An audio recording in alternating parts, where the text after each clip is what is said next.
മെസ്സിയുടെ ഒക്കെ ball control കണ്ടിട്ടില്ലേ, ഇപ്പോഴും ബോൾ പുള്ളിയുടെ കാലിൻ്റെ തൊട്ടടുത്തായിരിക്കും.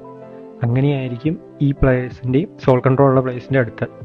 അപ്പം നമ്മൾക്കിത് കൊടുക്കാൻ പറ്റിയ പ്ലേയേഴ്സ് എന്ന് പറഞ്ഞു കഴിഞ്ഞാൽ ടേൺ എടുക്കാൻ പാടുള്ള, അതേപോലെ തന്നെ ടോൾ പ്ലേയേഴ്സിനും കൊടുക്കാം, പിന്നെ ഫാസ്റ്റ് ആയിട്ടുള്ള പ്ലേയേഴ്സ്, അതായത് സ്പീഡി ആയിട്ടുള്ള പ്ലേയേഴ്സിനും കൊടുക്കാം. കാരണം സ്പീഡി ആയിട്ടുള്ള പ്ലേയേഴ്സിൻ്റെ ഗുണം എന്ന് പറഞ്ഞു കഴിഞ്ഞാൽ എല്ലാം സ്പീഡ് ചെയ്യണം. അപ്പോൾ സോൾ കൺട്രോൾ ഉണ്ടെങ്കിൽ ഡ്രിബ്ലിങ് സ്പീഡായിട്ട് ചെയ്യാൻ പറ്റും.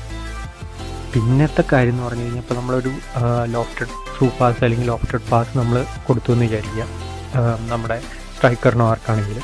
ഈ സോൾ കൺട്രോൾ ഉള്ളതുകൊണ്ട് പാസ് റിസീവ് ചെയ്യുമ്പോൾ പന്ത് ബൗൺസ് ചെയ്ത് പോകുന്നില്ല. ചില സമയത്ത് കണ്ടിട്ടില്ല, പന്ത് വന്ന് കാലിലിടിച്ച് തെറിച്ച് പോകുന്നത്. ആ പ്രശ്നം കുറയും, ശരിക്കും കുറയും നമ്മുടെ ഗെയിമിൽ. നമ്മുടെ കാലിലേക്ക് ബോൾ വരുമ്പോൾ പെട്ടെന്ന് നമുക്ക് കൺട്രോൾ ചെയ്ത് നിർത്താൻ പറ്റും. അതാണ് സോൾ കൺട്രോളിൻ്റെ മറ്റൊരു ഉപയോഗം. ഇപ്പോൾ ശരിക്കും പറഞ്ഞാൽ ഡ്രിബ്ലിംഗ് സ്റ്റാറ്റ്സ് നമ്മൾ നോക്കി കളിക്കുന്ന ഏത് പ്ലെയർ ഉണ്ടോ ആ പ്ലെയേഴ്സിനൊക്കെ കൊടുക്കാൻ പറ്റിയൊരു സ്കില്ലാണ് സോൾ കൺട്രോൾ.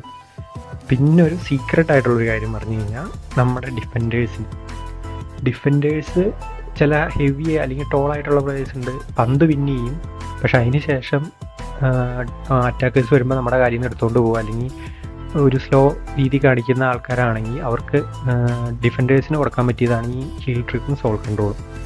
കാരണം സോൾ